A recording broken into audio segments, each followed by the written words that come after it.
إن الحمد لله نحمده ونستعينه ونستغفره ونعوذ بالله من شرور أنفسنا ومن سيئات أعمالنا من يهده الله فلا مضل له ومن يضلل فلا هادي له وأشهد أن لا إله إلا الله وحده لا شريك له وأشهد أن محمدا عبده ورسوله اللهم صل على محمد وعلى آل محمد كما صليت على إبراهيم وعلى آل إبراهيم إنك حميد مجيد اللهم بارك على محمد وعلى آل محمد كما باركت على إبراهيم وعلى آل إبراهيم إنك حميد مجيد أما بعد فإن خير الحديث كتاب الله وخير الهدي هدي محمد صلى الله عليه وسلم وشر الأمور محدثاتها وكل محدثة بدعة وكل بدعة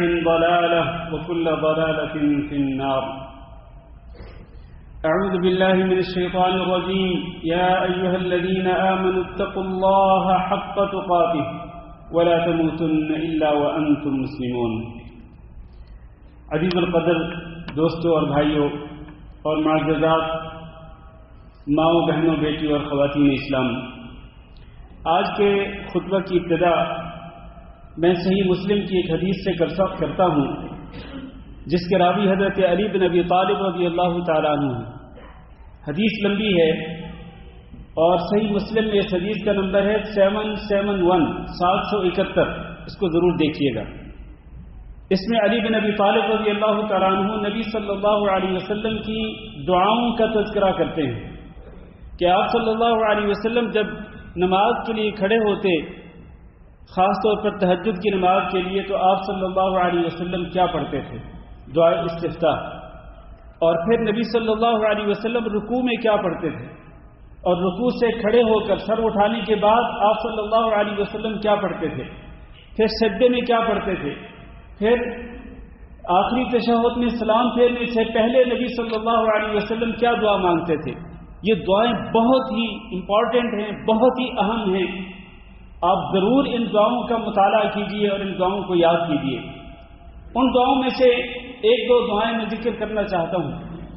نبی کریم صلی اللہ علیہ وسلم جب کھڑے ہوتے اور آپ صلی اللہ علیہ وسلم تکبیر تحریمہ کے بعد جو دعائیں پڑھتے قرات سے پہلے، ان دعاؤں میں سے ایک دعا، میرے پاس کیونکہ وقت نہیں ہے، نبی صلی اللہ علیہ وسلم فرماتے تھے اللہم انت الملک لا الہ الا انت ربی وانا عبدک، اے اللہ تو بادشاہ ہے، تیرے سوا کوئی معبود برحق نہیں، اللہ تو میرا رب ہے اور میں تیرا بندہ ہوں، وانا عبدک میں تیرا بندہ ہوں۔ ان الفاظ پر ذرا غور کیجیے گا کیونکہ انہی الفاظ کے ساتھ آج کے موضوع کا تعلق ہے۔ اللہ تو میرا رب ہے اور میں تیرا بندہ ہوں۔ فاغفر لی ذنوبی جمیعا، اللہ میرے تمام کے تمام گناہوں کو معاف کر دے۔ انہ لا یغفر الذنوب الا انت، اس لیے کہ اللہ تیرے سوا گناہوں کو معاف کرنے والا کوئی نہیں ہے۔ پھر کچھ اور دعائیں نبی کریم صلی اللہ علیہ وسلم رکوع میں جو دعا مانگتے اس کے ذرا الفاظ سنیں۔ آپ فرماتے تھے اللہم لک رکعت، اے اللہ میں نے تیرے لیے رکوع کیا، وبک آمنت اور تجھ پر ایمان لایا، ولک اسلمت اور اے اللہ میں نے اپنے آپ کو تیرے سامنے جھکا دیا، خشع لک سمعی و بصری میرے کان اور میری آنکھیں، و مخی اور میرا دماغ، و عظمی و عصبی اور میری ہڈیاں اور میرے مسل، میرے پٹھے، یہ سب کچھ اے اللہ میں نے ان تمام کے تمام اعضاء کو تیرے سامنے جھکا دیا ہے۔ اب ان الفاظ پر ذرا غور کیجئے کہ نبی صلی اللہ علیہ وسلم اللہ رب العزت کی بارگاہ میں اللہ کے سامنے کھڑے ہو کر اپنی بندگی اور اپنی غلامی کا اظہار کرتے کہ اللہ تو ہی میرا رب ہے اور میں تیرا بندہ ہوں، اور پھر سراپا عاجزی اور انکساری نبی صلی اللہ علیہ وسلم سر سے لے کے پاؤں تک اپنے پورے جسم کو اللہ رب العزت کے سامنے جھکاتے اور اپنی عاجزی اور انکساری کے اظہار کرتے۔ اس سے یہ ثابت ہوا کہ بندگی اور غلامی صرف اور صرف اللہ رب العزت کے لیے ہے، عاجزی اور انکساری صرف اور صرف اللہ رب العزت کے لیے ہے. یہ وہ چیز ہے جس کے لیے اللہ رب العزت نے تمام جن و انس کو پیدا کیا. وَمَا خَلَقْتُ الْجِنَّ وَالْإِنسَ إِلَّا لِيَعْبُدُونَ. میں نے جنوں کو اور انسانوں کو صرف اس لیے پیدا کیا کہ وہ میری ہی عبادت کریں, میری ہی بندگی کریں اور میری ہی غلامی کریں, میرے سامنے اپنے آپ کو جھکا دیں اور سراپا تسلیم خم کریں اور میرے حکم کی تابع داری کریں, اور جن چیزوں سے میں نے منع کیا ان سے اجتناب اور پرہیز کریں, میرے احکام پہ عمل کریں. تمام انبیاء اور رسل کی دعوت کا خلاصہ بھی یہی ہے, ان اعبدوا اللہ واجتنبوا الطاغوت, کہ لوگوں تم اکیلے اللہ رب العزت کی عبادت کرو, اکیلے اللہ رب العزت کے سامنے اپنے آپ کو جھکاؤ, اسی کی بندگی کرو, اسی کے سامنے اپنی غلامی, عاجزی, انکساری کے اظہار کرو, اسی کی تعظیم کرو اور اسی کی عظمت کو اپنے دلوں کے اندر بٹھاؤ, اسی سے اپنی امیدوں کو وابستہ کرو, اسی کا خوف اپنے دل کے اندر بٹھاؤ اور اسی پہ توکل اور بھروسہ کرو. تمام تر امیدوں کا مرکز اور محور اس اللہ رب العزت کو بناؤ کہ جو مالک الملک ہے اور تمام کے تمام خزانوں کی چابیاں اس کے ہاتھ میں ہیں. یہ تمام انبیاء کی دعوت کا خلاصہ تھا. اور میرے بھائیوں ذرا غور سے سننا, حقیقت میں انسان کی تکریم اور انسان کا شرف اور انسان کی عزت کس میں ہے؟ صرف اور صرف اسی میں ہے کہ یہ انسان اپنے آپ کو کسی انسان کے سامنے نہ جھکائے, اپنے آپ کو اپنے جیسے کسی انسان کے سامنے نہ جھکائے, نہ اس کے سامنے رکوع کرے, نہ اس کے سامنے سجدہ کرے, نہ اس کی تعظیم اپنے دل کے اندر بٹھائے, بلکہ اس انسان کی تکریم یہ ہے, اس انسان کی عزت یہ ہے, اس انسان کا شرف اس میں ہے کہ یہ صرف اور صرف اللہ رب العزت کی بندگی کرے اور اللہ رب العزت کا غلام بنے. آپ دیکھیں حضرت محمد صلی اللہ علیہ وسلم جو کہ سید الانبیاء ہیں اور سید الرسل ہیں اور سید ولد آدم یوم القیامہ, تمام بنو آدم کے سردار, تمام انبیاء اور رسل کے امام حضرت محمد صلی اللہ علیہ وسلم, ان کے بارے میں اللہ رب العزت نے جو وصف بیان کیا قرآن مجید کے اندر وہ کیا ہے؟ فَمَا وَالنَّجْمِ إِذَا هَوَى مَا ضَلَّ صَاحِبُكُمْ وَمَا غَوَى وَمَا يَنطِقُ عَنِ الْهَوَى إِنْ هُوَ إِلَّا وَحْيٌ يُوحَى. آگے چل کر فرمایا فَأَوْحَى إِلَىٰ عَبْدِهِ مَا أَوْحَى. اس اللہ رب العزت نے اپنے بندے کی طرف وحی کی جو اس نے وحی کرنا چاہے, اپنے بندے کی طرف. حالانکہ اللہ رب العزت نے حضرت محمد صلی اللہ علیہ وسلم کو اپنے پاس بلایا تھا, یہ معراج کے موقع پر اپنے پاس بلایا تھا اور اپنے انتہائی قریب ترین بلا کر اتنے بلند مقام پہ فائز کرنے کے باوجود بھی آپ صلی اللہ علیہ وسلم کا جو اصل مقام ہے وہ اللہ رب العزت نے ظاہر فرمایا کہ اللہ رب العزت نے کس کی طرف وحی نازل کی؟ الی عبدہ, اپنے بندے کی طرف. یعنی اتنے بلند مقام پر پہنچنے کے باوجود بھی حضرت محمد صلی اللہ علیہ وسلم بندگی کس کی کرتے تھے؟ غلامی کس کی کرتے تھے؟ عاجزی اور انکساری کس کے سامنے ظاہر کرتے تھے؟ صرف اللہ رب العزت کے سامنے. جیسے کہ آپ نے ابھی گاؤں میں سنا جو نبی صلی اللہ علیہ وسلم نماز کے اندر پڑھا کرتے تھے, سبحان الذی اسری بعبدہ لیلا من المسجد الحرام, پاک ہے وہ ذات جس نے اپنے بندے کو سیر کرا دی رات کے کچھ حصے کے اندر مسجد حرام سے لے کے مسجد اقصی تک اور پھر مسجد اقصی سے اوپر جہاں تک اللہ رب العزت نے چاہا. اللہ رب العزت ہی وہ تھا کہ جس نے اپنے اس بندے کو جو اتنے بلند مقام پہ پہنچا, اسی اللہ کی بندگی کرنے والا اللہ رب العزت نے اپنے اس بندے کو اتنا بڑا معجزہ نصیب فرمایا. اور باقی تمام انبیاء کو آپ دیکھ لیں, تمام انبیاء علیہ السلام کے بارے میں اللہ رب العزت نے عبد کا لفظ بولا ہے. اب میرے پاس وقت نہیں ورنہ میں آیات ذکر کرتا کہ اللہ رب العزت نے نوح علیہ السلام کے بارے میں کیا فرمایا اور اسی طرح باقی انبیاء علیہ السلام کے بارے میں کیا فرمایا. حضرت ابو ہریرہ رضی اللہ تعالیٰ عنہ بیان کرتے ہیں, حدیث ذرا توجہ سے سنیے گا, کہ نبی کریم صلی اللہ علیہ وسلم آپ کے پاس حضرت جبریل امین بیٹھے ہوئے تھے. اسی دوران ایک فرشتہ اوپر سے نازل ہوا. جبریل امین نے بتلایا نبی صلی اللہ علیہ وسلم کو کہ اللہ کے رسول یہ ایک فرشتہ نازل ہوا ہے جو آج اس گھڑی سے پہلے کبھی بھی آسمان سے زمین پر نازل نہیں ہوا, ابھی ابھی نازل ہوا ہے. چنانچہ وہ فرشتہ آیا اور نبی کریم صلی اللہ علیہ وسلم کو مخاطب ہو کر کہنے لگا کہ اے محمد صلی اللہ علیہ وسلم, مجھے آپ کی طرف میرے رب نے بھیجا ہے.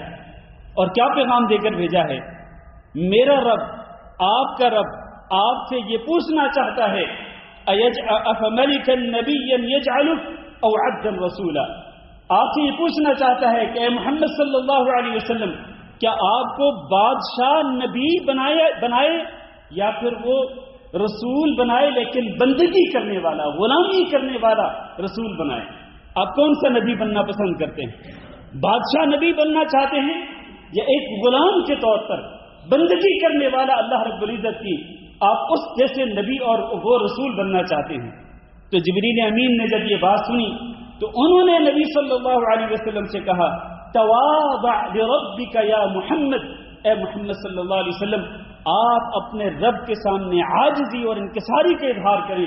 چنانچہ نبی صلی اللہ علیہ وسلم نے اس فرشتے کو کیا جواب دیا؟ کہا میں بادشاہ نبی نہیں بننا چاہتا بلکہ عبدا رسولا, میں ایک بندگی کرنے والا رسول بننا چاہتا ہوں. بندگی کرنے والا. آپ دیکھیں کہ نبی صلی اللہ علیہ وسلم نے اپنے رب کے مقام کو پہچانا اور اپنے مقام کو بھی پہچانا. آج بہت سارے لوگ, اللہ رب العزت ہم سب کو معاف فرمائے, بہت سارے لوگ وہ اپنے آپ کو غیروں کے سامنے جھکاتے ہیں, غیروں کے سامنے وہ رکوع کرتے ہیں, غیروں کے سامنے وہ سجدہ کرتے ہیں, غیروں کی تعظیم کو اپنے دل میں بٹھاتے ہیں, غیروں سے ویسی محبت کرتے ہیں جیسی محبت اکیلے اللہ رب العزت کے ساتھ ہونی چاہیے, ویسی عقیدت رکھتے ہیں غیروں کے ساتھ جیسی عقیدت صرف اور صرف اللہ رب العزت کے لیے روا ہے اور اسی کے لیے بجا ہے. اور یہ لوگ پھر ان سے امیدیں بھی وابستہ کرتے ہیں کہ ان سے بھی بہت کچھ ملتا ہے, یہ بھی حاجتیں پوری کر سکتے ہیں, یہ بھی مشکلیں ٹال سکتے ہیں, بہت سارے اختیارات کا مالک تصور کرتے ہیں. جبکہ اللہ رب العزت نے قرآن مجید میں ان کے بارے میں واضح طور پر ارشاد فرما دیا کہ لا یملکون مثقال ذرۃ فی السماوات ولا فی الارض, کہ یہ جن کو بھی یہ پکارتے ہیں, جن سے یہ عقیدت اور محبت رکھتے ہیں, جن کے سامنے رکوع سجدہ کرتے ہیں, جن کو بھی یہ پکارتے ہیں, یہ تو ایک ذرہ کے برابر بھی مالک نہیں ہیں اور اختیار نہیں رکھتے ہیں, ایک ذرہ برابر کا بھی, نہ آسمانوں میں اور نہ زمین میں. تو ان سے عقیدت رکھنے کا کیا معنی ہے؟ میرے بھائیوں, آج کے خطبہ کا خلاصہ یہ ہے کہ ہم خالصتاً اللہ رب العزت کے بندے بنے, اللہ کی بندگی کرنے والے بنے, اللہ کے سامنے عاجزی انکساری کے اظہار کرنے والے, اللہ ہی سے عقیدت رکھنے والے, اللہ ہی کی تعظیم کرنے والے. اللہ تعالیٰ سے دعا ہے کہ اللہ ہم سب کو عقیدے کی یہ بڑی اہم بات سمجھنے کی توفیق دے اور اللہ رب العزت ہم سب کو اس پر عمل کرنے کی توفیق دے. استغفر اللہ لی ولکم ولسائر المسلمین فاستغفروہ انہ هو الغفور الرحیم.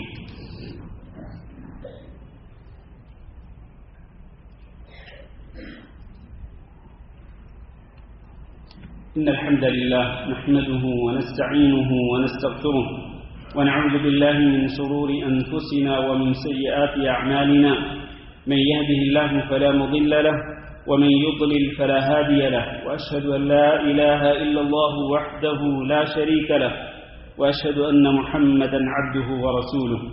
اللهم صل على محمد وعلى آل محمد كما صليت على إبراهيم وعلى آل إبراهيم إنك حميد مجيد.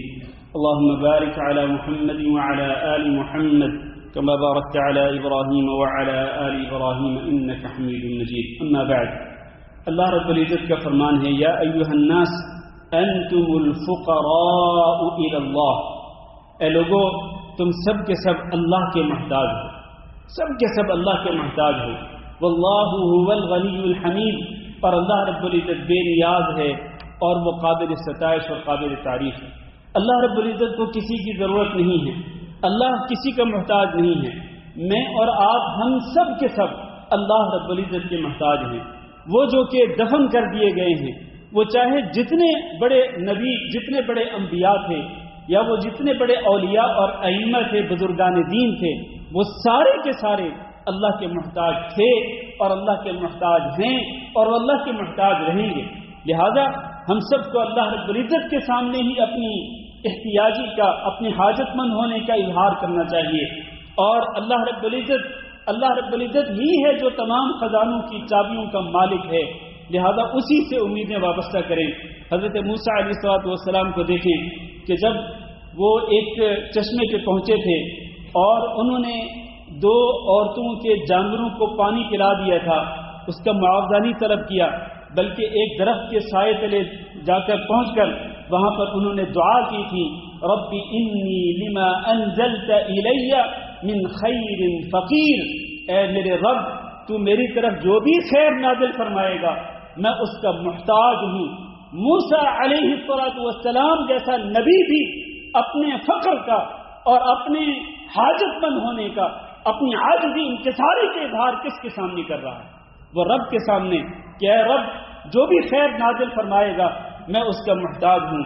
اسی طرح سے میرے عزیز بھائیوں، تمام انبیاء علیہ السلام نے ہمیں یہی سبق دیا ہے کہ ہر قسم کی عبودیت اور بندگی جو ہے وہ اللہ رب العزت کے سامنے ظاہر کرنی چاہیے.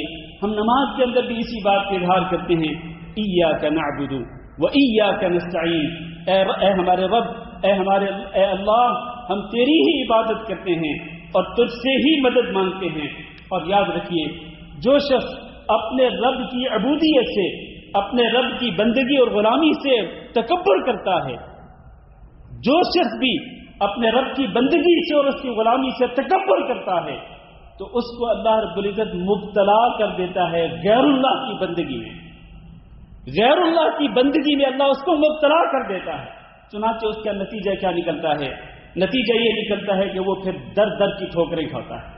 وہ کبھی ادھر جا رہا ہے تو کبھی ادھر جا رہا ہے، کبھی کسی کے دربار پہ جا رہا ہے تو کبھی کسی کے مزار پہ جا رہا ہے، لیکن اس کو ٹھوکروں کے سوا کچھ بھی نہیں ملتا ہے. آخر کار اس کو اپنی حاجتیں اور اپنی مرادیں پانے کے لیے اللہ رب العزت کی بارگاہ میں آنا پڑے گا، اللہ کے سامنے جھکنا پڑے گا اور پھر اللہ رب العزت سے مانگے گا.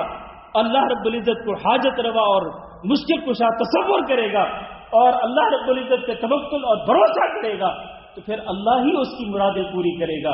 اللہ کے سوا کوئی مرادیں پوری کرنے والا نہیں. اللہ تعالیٰ سے دعا ہے کہ اللہ ہم سب کو اپنا صحیح معنوں میں بندہ بنائے اور بندگی کرنے والا بنائے اور اپنی عبادت کرنے کی توفیق دے. اللہ رب العزت ہمارے دلوں میں اپنا خوف بٹھا دے اور اپنی تعظیم کرنے کی توفیق دے. اللہ ہمارے دلوں کے اندر اپنی محبت کو پیدا کر دے. اللہم اغفر لنا وللمؤمنین والمؤمنات وللمسلمین والمسلمات الاحیاء منهم والاموات. اللهم انا نسألك العفو والعافية والمعافاة الدائمة في الدنيا والآخرة. اللهم انا نسألك رضاك والجنة ونعوذ بك من سخطك والنار. اللهم فرج هم المهمومين ونفس كرب المكروبين واقض الدين عن المدينين واشف مرضانا ومرضى المسلمين. اللهم آمنا في أوطاننا واجعل هذا البلد آمنا مطمئنا وسائر بلاد المسلمين. عباد الله، إن الله يأمر بالعدل والإحسان وإيتاء ذي القربى وينهى عن الفحشاء والمنكر والبغي يعظكم لعلكم تذكرون. سبحان ربك رب العزة عما يصفون وسلام على المرسلين والحمد لله رب العالمين.